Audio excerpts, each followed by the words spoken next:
నా పేరు పిట్ల నాగేష్ ముదిరాజ్, కొరివి కృష్ణస్వామి ముదిరాజ్ సేవా సమితి రాష్ట్ర అధ్యక్షుని.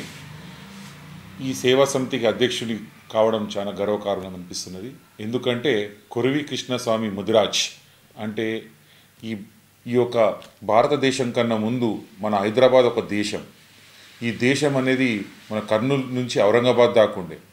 దీంట్లో ఈయన జన్మించి అప్పుడు ఉన్న రజాకారులు దొరలు పాలనలో దళిత బహుజనులు అందరూ మొత్తం కూడా చదువుకు నోచుకోలేదు.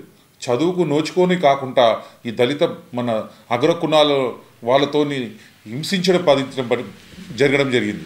ఆ క్షణంలో ఈ యొక్క బహుజన బిడ్డ మన హైదరాబాద్కి వచ్చి ఉన్నత చదువులు చదివి మన జాతికి ఏమైనా మేలు చేయాలనేసి ఆలోచనతోని ఆ ప్రభుత్వంలో అప్పుడు సార్ కిషన్ ప్రసాద్ గారు దీనికి ఒక ప్రధానమంత్రి ఉండే, ఒక సలహాదారులాగా పనిచేస్తూ ఈ దళిత బహుజనులందరినీ కూడా ఎన్నో రకంగా వాళ్ళకి చదువు చెప్పాలనే ఆలోచనతోనే ఆయనే సొంతగానే చొడి బజార్లో ఒక Telugu medium school, Hindi medium school కూడా స్థాపించడం జరిగింది. దాన్ని కూడా మన హిందీ మీడియం స్కూల్కి కూడా మన అప్పుడు గాంధీ గారు వచ్చి దాని ఒక చూసి అరే భేష్ అని చెప్పి కూడా మెచ్చుకోవడం జరిగింది. దాంతోపాటు అప్పుడే ఈ రజాకారులనైనా మన దొరలనైనా ఎదిరియాలంటే మన దళిత బహుజనులందరికీ కూడా ఒక సంఘాలు ఏర్పాటు చేయాలనే ఆలోచనతోని అప్పుడు 1920లో అఫీషియల్గా మనకు సంఘాలన్నీ ఏర్పాటు చేయడం జరిగింది. ఇప్పుడు ఉన్న బహుజన సంఘాలన్నీ కూడా యాదవ్ సంఘమైనా కానీ ముదిరాజ్ సంఘం కానీ అన్ని సంఘాలు కూడా అప్పుడు భాగ్యరెడ్డి వర్మ వీళ్ళంతా కలిసి సంఘాలు ఏర్పాటు చేసి సంఘటితగా ఫామ్ అయ్యి మన రజాకార్ల అగ్నెస్టు దొరల అగ్నెస్టు ఫైట్ చేయడానికి కారకుడే ఈ కొరివి కృష్ణస్వామి ముదిరాజ్. అప్పుడే ముదిరాజ్ సామాజిక వర్గం కూడా 1920లో సామాజికం పడిగింది. దానికి అధ్యక్ష కూడా వహించాడు కొరివి కృష్ణస్వామి ముదిరాజ్.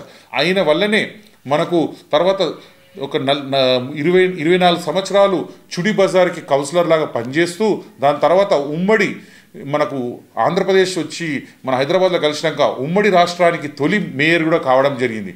అప్పుడే హైదరాబాద్ని కూడా ఎలా మాస్టర్ ప్లాన్ కూడా ప్రిపేర్ చేయడం జరిగింది. మాస్టర్ ప్లాన్ ప్రిపేర్ చేసి తోపుడు రిక్షాలు కూడా అబాలిష్ చేయడం జరిగింది. అబాలిష్ చేసి తను సొంత బిల్డింగ్ని కూడా అమ్మి దాని రిక్షాలు కూడా బాంబే నుంచి తొక్కుడు రిక్షాలు తెచ్చి కూడా ఇవ్వడం జరిగింది. ఇట్లాంటి మహనీయుడు ఒకటి చంద్రకాంత ప్రెస్ అని పెట్టి కూడా దినపత్రిక మాసపత్రిక కూడా నిజాంకి అగ్నెస్ట్గా తను తయారు చేసి అందరికీ మెసేజ్ కూడా పంపించడం జరిగింది. ఈయన ఒక జర్నలిస్టు, ముఖ్యంగా ఈయన ఒక జర్నలిస్టు ఫస్ట్గా. ఎందుకంటే పిక్టోరియల్ బుక్ ఆఫ్ హైదరాబాద్ రచించడం అప్పుడు మన బీసీ మండల్ కమిషన్ ఉండే. ఆ మండల్ కమిషన్ది కూడా మొత్తం ఇక్కడ నుంచి ఆయనే లీడ్ చేసి ఆ కార్యక్రమాన్ని కూడా విజయవంతం చేయడం జరిగింది. దాంట్లో ఒక బీసీ లీడరు, ఒక జర్నలిస్టు, ఒక బీసీ నాయకుడు, ఇంత పెంచి నాయకుడిని మనము అందరం కూడా ఆంధ్ర పాలకులు మనకు ట్యాంక్ బండ్ మీద ఇన్ని విగ్రహాలు పెట్టారు. అప్పుడు విగ్రహాలు పెట్టినప్పుడు ఇట్లాంటి నాయకుడు విగ్రహాలు పెట్టలేదు. కానీ 8th క్లాస్ బుక్లో ఆయన చరిత్ర అనేది ఉండే ఉమ్మడి రాష్ట్రంలో. దాని తర్వాత తెలంగాణ ఫామ్ అయినాక ఇప్పుడు మన 10th క్లాస్ బుక్లో కూడా ఆయన చరిత్ర ఉన్నది. దాంతోపాటు అతని ఒక బుక్ కూడా మన ప్రభుత్వం ఏర్పాటు చేయడం జరిగింది. తనది ఒకటి అఫీషియల్ బుక్ కూడా. అతను తొలి మేయరు. దాంతోపాటు ఇతని యొక్క నాయకుడిది మనము విగ్రహం అనేది పెట్టి ఇతని యొక్క ఆశయాలన్నీ కూడా మనము ప్రతి ఒక్కరు పాటిస్తేనే ముందుకు వెళ్తాం. మన జాతులన్నీ పైకి రావాలంటే అప్పుడు ఆ పీరియడ్లోనే తొలి మేయర్ అయ్యాడు. దాని తర్వాత ఏమైనా అయినామా మనం? ఇంతవరకు కూడా ఏ జాతులు కూడా మన దళిత బహుజనులు పైకి రాలేదు. కావున ఇప్పుడన్నా కూడా ఇతని యొక్క ఆశయాలు, ఇతని యొక్క వర్క్ స్టైల్ కూడా మనం అందరం కూడా ఈయన జయంతి అనేది ఆగస్టు 20వ తారీఖు జన్మాష్టమి, శ్రీకృష్ణ జన్మాష్టమి రోజు మనం అతని జయంతి చేస్తాం. కాబట్టి ఇప్పుడు మనం జూబ్లీ బస్ స్టేషన్ సికింద్రాబాద్ వద్ద మనం 12 ఫీట్ల హైట్ కాంస్య విగ్రహం మనం స్థాపించి పోయిన సంవత్సరం మనం దాని ఇనాగ్రేషన్ భారీ ఎత్తున చేసినాము. ఆ విగ్రహం దగ్గర మనం పెద్ద ఎత్తున ఆయన జయంతి వేడుకలు చేస్తున్నాము. దాంతోపాటు మనం 10 డిస్ట్రిక్ట్స్లో కూడా మనం విగ్రహాలు పెట్టాము. యావత్ ప్రజలందరూ కూడా వచ్చి ఆయన జయంతి చేస్తూ మన స్ఫూర్తిని పెంచుకోవాలని కోరుతున్నాను. ఈవెన్ ఇది అనేది మన ప్రభుత్వం చేయాలి, ఈ తెలంగాణ ప్రభుత్వం చేయాలి. ఎలా అయితే సాకలేలమది చేశారో, ఎలా అయితే సర్వేపాపన్నది చేశారో, అలానే కొరివి కృష్ణస్వామి ముదిరాజ్ది కూడా మనం చేయాలనేసి నేను ఈ సేవా సమితి నుంచి యావత్ ప్రజల తరఫు నుంచి నేను అందరికీ మీకు కోరుతున్నాను. దీని ప్రతి ఒక్క పార్టీ నుంచి ప్రతి ఒక్క బిడ్డ వచ్చి దీన్ని మనం పార్టిసిపేట్ చేయాలి. ప్రతి పార్టీ నుంచి, ప్రతి సంఘాల నుంచి, ప్రతి ప్రజలందరూ కూడా వచ్చి మనము ఇతని యొక్క సిద్ధాంతాలు మనం తీసుకుపోవాలని మీ అందరికీ కోరుతున్నాను. ప్రతి ఒక్కరిని మనం పాల్గొనాలని కోరుతున్నాను.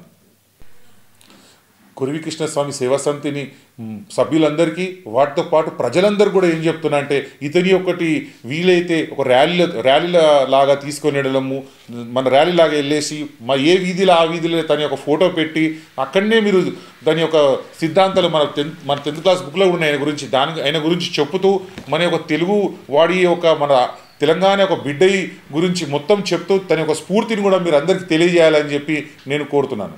ఈ సందర్భంగా ప్రతి ఒక్కరికి నాయకులందరికీ తెలియజేయడం ఏనగా ప్రభుత్వం కూడా ఇది అఫీషియల్గా మీరు ఆ రోజు దీని జయంతి వర్ధంతిని డిక్లేర్ చేస్తూ ఈయన గురించి ప్రతి ప్రజలకు కూడా తెలియజేయాలి. ఎలా అయితే మన గాంధీ గారు అంబేద్కర్ గారితో కూడా కలిసి పనిచేయడం జరిగింది కాన్స్టిట్యున్సీ గురించి కూడా.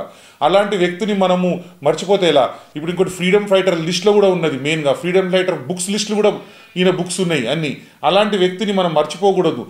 ఒకరిని ముందుకు తీసుకొచ్చి ఇతని ప్రతి ఒక్కరికి వీలైతే ప్రతి గల్లీ ప్రతి ఊర్లో ఆ రోజు ఈయన చరిత్ర అందరికీ తెలియజేసేటట్టు ప్రభుత్వం చేయాలని మీ అందరికీ మనవి చేస్తున్నాను.